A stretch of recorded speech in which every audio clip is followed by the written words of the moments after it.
What is up, and welcome to Radio Row on LA Football Network. I am joined by Terrence Holt, former NFL player, a safety within the NFL. His brother Torry is potentially up for the Hall of Fame. We are an LA Football Network podcast, so we are big Rams fans. Sure. Big fans of your brother.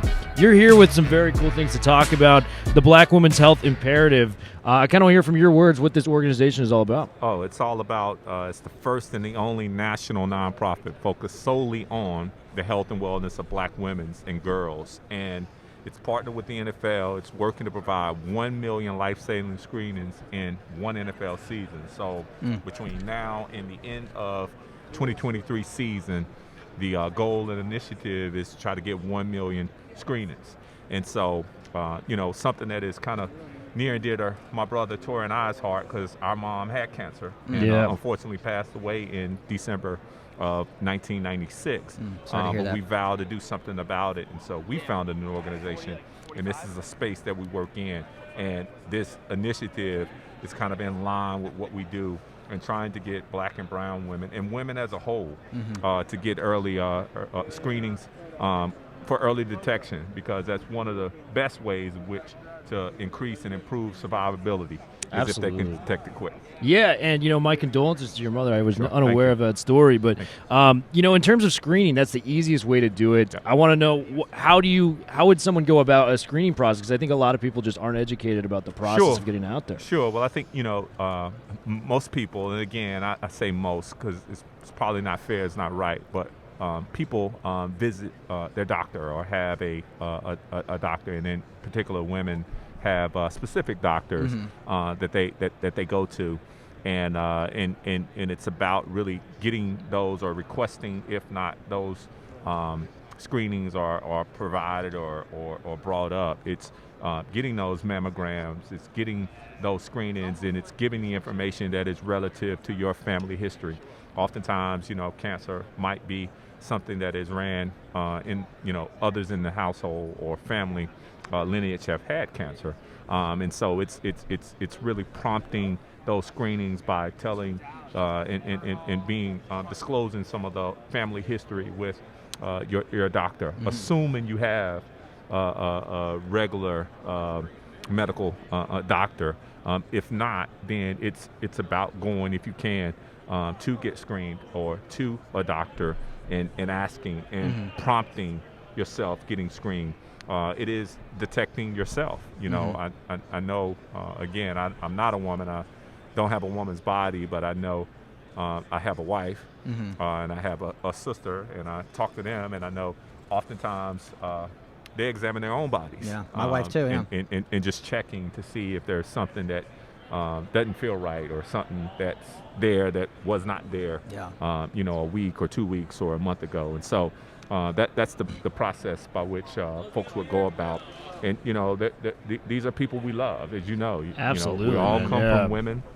We're raised by women. Yeah, we do. And they run the world, right? They run the world, and it's something that trying to protect them is how we show love. And Terrence, I think what's so cool about this initiative right now is, I don't know the numbers on this, but I feel like during COVID, a lot of people stopped going to screenings because it was like scared to go to the doctor, or everyone was told just to stay home. So I think this is really important to say, hey, all right, now that things are getting a little back, I don't think we'll ever be fully normal, but let's make this happen, because that's almost a bigger risk than even COVID right now, because with everything going on. It is. I mean, both in COVID, as we know, has proven itself to be deadly, and my heart and prayers go out to so many families that have been affected and impacted by not only contracting it, but having family members pass away. I fall in that boat with others, and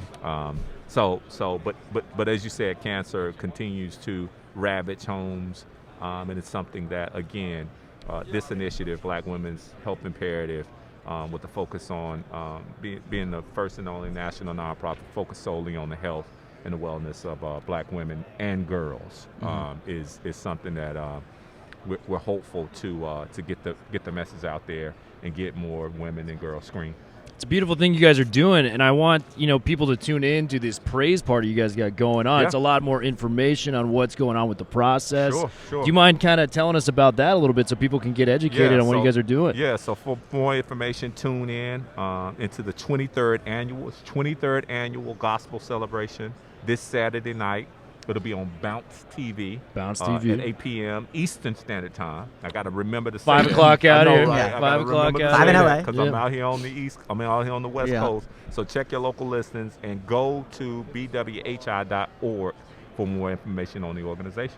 I love it, Terrence. I want to talk some football, too, real quick. You were a guy that followed your brother to NC State. Yep. What was that program like when they were recruiting you? Because your brother was already in the fold there. Was it an easy decision for you, or were you considering other places? It was. Really, it was. The only decision I knew, because I had the luxury of going down to NC State from his freshman year all the way to his junior year.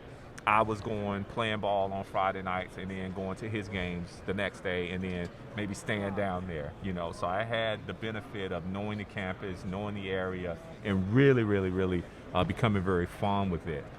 Little known fact, some people may know, but I wanted to play basketball. No way. And so I declined my football offer to try to see if NC State would give me a basketball offer. Wow. I had a dream of my brother ruling on the football field and me ruling on the basketball court and playing at NC State University. So it was a no-brainer to go to NC State University, but I thought it might turn out different. Some great basketball history there at NC State. It is, and I wanted to follow that history, but it turned out the best way, in the way that it needed to turn out, in the way that it was always going to turn out.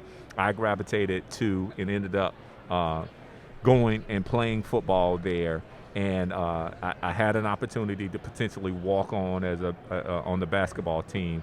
And I said, once I got to NC State University and seeing how far behind I was in terms of strength, talent, and where I needed to be to get to where I wanted to go, which is ultimately the National Football League. Yeah. I don't have time for basketball. Sure, man. Welcome to my life every day. Yeah. My gosh, man. Basketball. Yeah. And, you're North Carolina. It's ACC. That is the basketball state. It is. I think of from afar the Tar Heels, Duke Blue Devils. Correct. I mean, come on. Correct. NC State. Yeah. All those teams. You got drafted in the 5th round by the Real Detroit quick, Lions. before you move on, 'cause Yes, I got one. I could be off base here. I'm free living, but Sure. did you have crossover with Phillip Rivers there? Oh, or yeah, he left for sure. right before? No, you're not off base at all. Okay. Phillip came. we cover the Chargers, so what We was he have like? to. We have to. Yeah. My sophomore year, 2000 to 2002. So we played 3 of my years together. He came, and then his senior year in 2003. But yes, I had 3 years with Phillip. We call him Philly Cheese. I named him that. That's kind of stuck with all of us down in Raleigh and his teammates at NC State. And it's a funny story behind how he got that name. But we talk and continue to talk and stay in touch. I love it. Phillip had a heck of a career. All the folks out here in California know that, and beyond that know that. And so I know he's happy doing what he's doing now, coaching.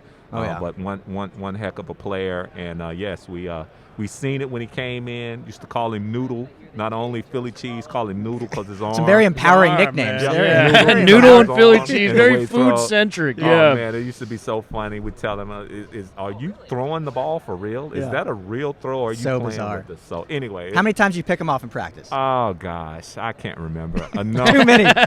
Too many to count. Enough that he would remember it. So let me tell you that. So. I love it. I want to talk about the draft process, 5th round pick. Sure. Kind of how'd you prep for that? And, where were you when you got drafted? Were you just doing something at home with the family, or were you out kind of at a party or something like that? I was at home. I wanted to be very low-key. I had and thought, you go through all these draft preps and reviews, and, everybody is sharing or conveying where they think you may get drafted, et cetera, et cetera. I had some stuff highest, 2nd round. I had some stuff 3rd, 4th, even potentially 5th round, which is where I ended up going. And the draft is a whole lot different now than it used to be. Right, in 03 draft, there was 2 days.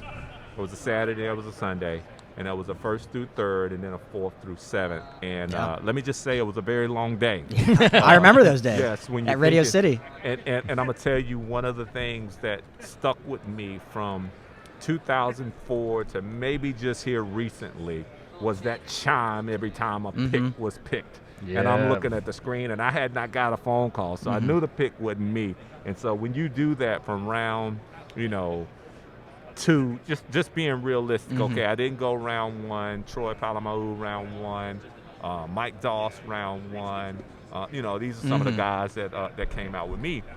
And these were the same guys in all of the different publications that I'm ranking 1, 2, 3, with in safety. And so anyway, it at the end of the day, it was a very humbling process. I went where I went. I went where I deserved to go. I went to the team that I deserved to go to, and I wouldn't change it because it taught me a lot about myself. And I'm just proud to have the honor and the opportunity to get drafted and play in the National Football League. Absolutely, man. And you started with the Lions. What did the city of Detroit mean to you? It's a very hard-fighting city, blue-collar city. You work for what you get for out there. And their fans, very loyal. They have been one of, a team that has really struggled over the years. Well, you hit all the marks. Yeah. Very loyal fan base. I recognize that very, very early on that the fans have been through a lot. I certainly during my tenure did not put a lot of W's on the W column. Not many. It's a tough team. Yeah, it's a tough team. But I can tell you that the fan base, it didn't change the thought process and the fan base coming out to support their team. And so it was a pleasure to be in Detroit. It was my first time outside of the state of North Carolina, like for real, living outside of the state, because of going to an in-state college or university. And so I grew up a whole lot in Detroit. I'm very fond of my time in Detroit and very really continue to be humbled and honored to have been drafted by their organization and still support them. We love it, Terrence. And we just want to thank you again for coming on to promote the Black Women's Health Imperative. Do you have a Twitter handle, anything like that you want to promote? You can at me, at Terrence Holt, at TERRENCE. HOLT, so very simple. Same thing for Instagram. So you want to get at me, get at me. Love it. Terrence. Who you got tomorrow? Who you got? You got to give us quickly. You got to give us a prediction on the game. I got Rams. Rams, all right. I got Rams. You got to. The whole brother going with the Rams. Torry Holt, hopefully in the Hall of Fame as well. That's right. Appreciate you, Terrence, man. No This problem. is great. Thank you both.